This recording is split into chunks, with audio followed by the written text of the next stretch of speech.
मनुष्य है जो पैसे के लिए कुछ भी कर सकता है। धन, रुपया, पैसा हर युग हर मनुष्य को इसकी जरूरत है होती है। यदि किसी के पास धन नहीं हो तो उसकी बड़ी ही खराब स्थिति हो सकती है। धन से इंसान को अच्छा जीवन जीने मिलता है। पेट भर भोजन, जीवन की सारी जरूरतें धन से ही पूर्ण हो सकती हैं। वही धन की कमी से इंसान को ना भरपेट भोजन मिलता है, ना ही कोई जीवन की सुख सुविधा। धन किस तरह कमाया जाए और धन कमाकर धनी कैसे बने, ये सब बातें श्री कृष्ण ने महाभारत के वक्त ही अर्जुन से कह दिए थे। अमीर होने का तात्पर्य यह नहीं कि दूसरों को दुख दे या उसका अधिकार छीनकर अमीर बन जाए। स्वेच्छा से, ईमानदारी से, परोपकार की भावना के साथ अमीर कैसे बना जा सकता है, ये भगवान श्री कृष्ण बहुत अच्छे से समझाया है। श्री कृष्ण ने धनवान बनने के लिए ये 4 मार्ग बताए। सत्य का मार्ग, भगवान श्री कृष्ण ने धनवान बनने के लिए सबसे पहले सत्य के मार्ग पर चलने के लिए कहा है। जो भी जीवात्मा सत्य के मार्ग पर चलकर धन प्राप्त करने की कोशिश करते हैं, ऐसे लोग जीवन में कभी किसी से धोखा नहीं खा सकते, क्योंकि वे खुद किसी को धोखा देने की चाहते ही नहीं रखते। यदि कोई उनको धोखा देने की कोशिश भी करते हैं तो वे खुद ही पराजित हो जाते हैं। पैसे कमाना इतना आसान कार्य भी नहीं है। रास्ता में प्रॉब्लम्स तो आती ही है, पर ऐसे सच्चे और ईमानदार लोगों को भगवान ऐसे शक्ति देते हैं कि वह हर मुसीबतों से खुद को सुरक्षित बाहर निकाल लेते हैं। हर समस्या का हल निकालकर आगे बढ़ ही जाते हैं। दोस्तों, श्री कृष्ण कहते हैं, आज का काम कल पर ना छोड़े। समय की कदर करना, और हर काम का समय होता है, तो जो भी कार्य है उसे समय पर कर लिया जाए तो इसका फल मिलता है। उचित समय पर उचित कार्य के फल प्राप्ति का आनंद ही अलग होता है। इसीलिए समय की जो कदर करता, समय भी उसकी जरूर कदर करता है। समय रहते आलस्य प्रमाद को त्याग कर मेहनत करने की क्षमता को बढ़ाने और मेहनत करने की आदत डाल लेनी चाहिए। यदि सच में कोई मनुष्य जीवन में सफल होने की चाहत रखते हैं तो श्री कृष्ण अपने भक्त की परीक्षा भी लेते हैं और उनकी हर परेशानी का हल भी निकाल लेते हैं। श्री कृष्ण भी ऐसे भक्तों के लिए दिल खोलकर धन वर्षा करते हैं, जो पैसों के उचित इस्तेमाल करना और जो दिल के भी धनी होते हैं। ऐसे भक्त केवल खुद के लिए नहीं सोचते, बल्कि संसार में व्याप्त त्रासदी और दुख को खुद का दुख समझकर दिन दुखी जरूरतमंदों की सहायता करते हैं। श्री कृष्ण भगवान की कृपा सदा ऐसे लोगों पर बनी रहती है। श्री कृष्ण उन्हें कभी धन की कमी महसूस नहीं होने देते। धन की वर्षा ऐसे भक्तों के जीवन में हमेशा स्थायी रूप से बनी रहती है। सदा दूसरों को मदद करने की भावना रखने वाले लोग खुद की सेवा का प्रचार प्रसार कभी नहीं करते। वे ऐसे सामाजिक कार्य भी गुप्त तरीके से करते हैं। श्री कृष्ण भगवान ऐसे भक्तों पर भी अति प्रसन्न रहते हैं। दूसरों को दुख से दूर करने की भावना रखने वाले ऐसे लोग को श्री कृष्ण के आशीर्वाद से जीवन में कभी दुख नहीं देख सकते। अपने मनपसंद का कार्य करना, यदि कोई कार्य रुचिकर हो यानी आपके इंटरेस्टेड वर्क हो तो सफल जरूर हो सकता है। रुचिकर कार्य करने में मन भी लगा रहता और इंसान भी दिल लगाकर अधिक समय तक कार्य करते हुए ना थकता है, ना ही ऊबता है। सफलता भी कदम चूमने लगती है। धन अर्जित करने के मार्ग भी प्रशस्त होने लगते हैं। इसीलिए अधिकतर लोग जिस कार्य में निपुणता हासिल हुई है, पसंद और योग्यता अनुसार ही कार्य करना पसंद करते हैं। पर जरूरी नहीं जो चाहा हमेशा वह मिल ही जाए। जीवन की यात्रा आगे बढ़ाने की शांति से भी दुखों का अंत हो जाता है और शांत चित्त मनुष्य की बुद्धि शीघ्र ही स्थिर होकर परमात्मा से युक्त हो जाती है। क्यों व्यर्थ की चिंता करते हो? किससे व्यर्थ में डरते हो? कौन तुम्हें मार सकता है? आत्मा न पैदा होती है न मरती है, हर काम का फल मिलता है। इस जीवन में ना कुछ खोता है ना व्यर्थ होता है। विषयों का चिंतन करने से विषयों की आसक्ति होती है। आसक्ति से इच्छा उत्पन्न होती है और इच्छा से क्रोध होता है। क्रोध से सम्मोहन और अविवेक उत्पन्न होता है।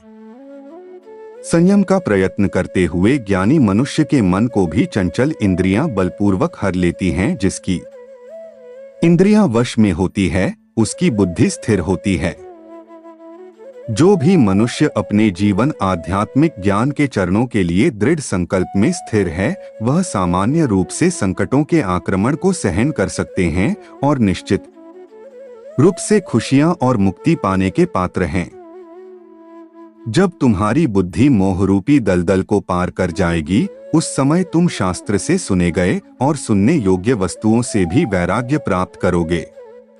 केवल कर्म करना ही मनुष्य के वश में है, कर्मफल नहीं। इसलिए तुम कर्मफल की आसक्ति में ना फंसो तथा कर्म का त्याग भी ना करो। तुम्हारा क्या गया जो तुम रोते हो? तुम क्या लाए थे जो तुमने खो दिया? तुमने क्या पैदा किया था जो नाश हो गया? न तुम कुछ लेकर आए जो लिया। जो मन को नियंत्रित नहीं करते उनके लिए यह शत्रु के समान कार्य करता है। खाली हाथ आए और खाली हाथ वापस चले। जो आज तुम्हारा है कल और किसी का या परसों किसी और का होगा। तुम इसे अपना समझकर मग्न हो रहे हो।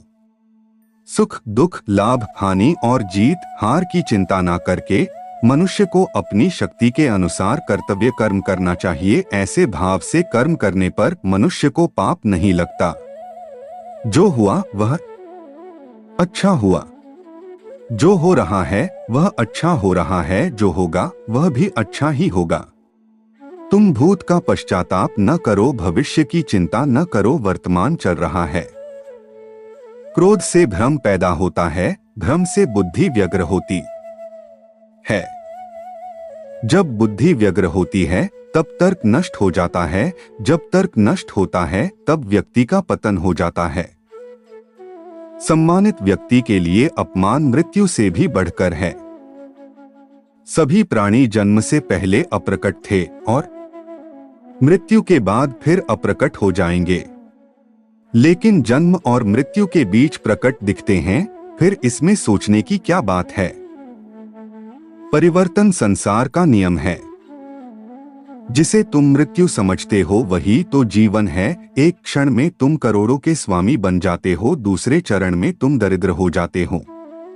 शस्त्र आत्मा को काट नहीं सकते, अग्नि इसको जला नहीं सकती, जल इसको गीला नहीं कर सकता और वायु इसे सूखा नहीं सकती। जैसे मनुष्य अपने पुराने वस्त्रों को उतारकर दूसरे नए वस्त्र धारण करता है, वैसे ही आत्मा मृत्यु के बाद अपने पुराने शरीर को त्याग करने से ही प्राप्त करती है। आत्मा ना कभी जन्म लेती है और ना मरती है। शरीर का नाश होने पर भी नष्ट नहीं होता। आत्मा अमर है। जो लोग इस आत्मा को मारने वाला या मरने वाला मानते हैं, वे दोनों ही नासमझ है। आत्मा ना किसी को मारती है और ना ही किसी के द्वारा मारी जा सकती है। यह शरीर तुम्हारा है, न तुम शरीर के हो।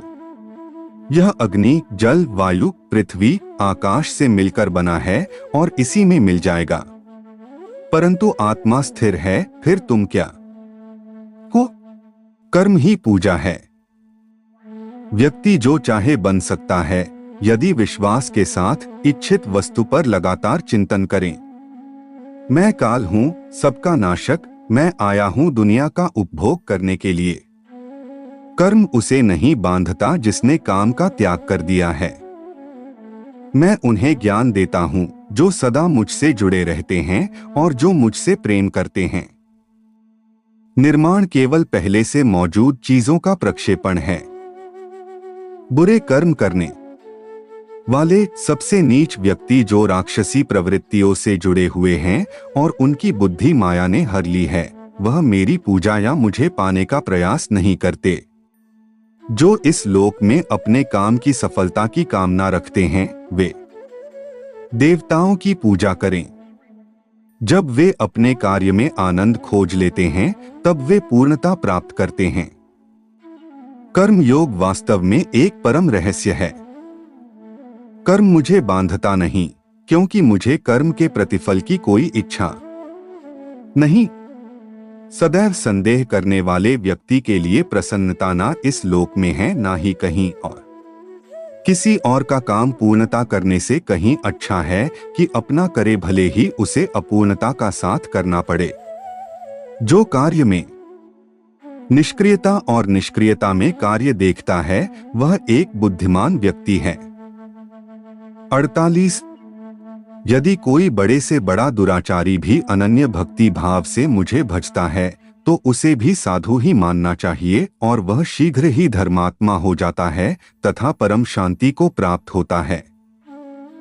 जैसे प्रज्वलित अग्नि लकड़ी को जला देती है, वैसे ही ज्ञान रूपी अग्नि कर्म के सारे बंधनों को नष्ट कर देती है।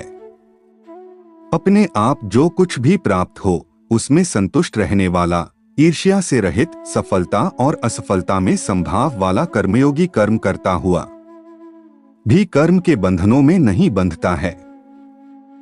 जो आशा रहित है, जिसके मन और इंद्रियां वश में हैं, जिसने सब प्रकार के स्वामित्व का परित्याग कर दिया है, ऐसा मनुष्य शरीर से कर्म करते हुए भी पाप को प्राप्त नहीं होता। काम, क्रोध और लोभ यह चीजों को नरक की ओर ले जाने वाले 3 द्वार हैं। वह कर्मों के बंधन से मुक्त हो जाते हैं। मन अशांत है और उसे नियंत्रित करना कठिन है, लेकिन अभ्यास से इसे नियंत्रित किया जा सकता है। कोई मनुष्य एक क्षण भी बिना कर्म किए नहीं रह सकता। जैसे पानी में तैरती नाव को तूफान उसे अपने लक्ष्य से दूर ले जाता है, वैसे ही इंद्रिय सुख मनुष्य को गलत रास्ते की ओर ले जाता है। जो कुछ भी तू करता है उसे भगवान को अर्पण करता चल, ऐसा करने से सदा जीवन मुक्ति का आनंद अनुभव होगा। केवल मन ही किसी का मित्र और शत्रु होता है। मनुष्य अपने विश्वास से निर्मित होता है। जैसा वह विश्वास करता है वैसा वह बन जाता है। अपने कर्म पर अपना मन लगाए, ना कि उसके फल पर। फल की अभिलाषा छोड़कर कर्म करने वाला पुरुष ही अपने जीवन में सफल बनता है।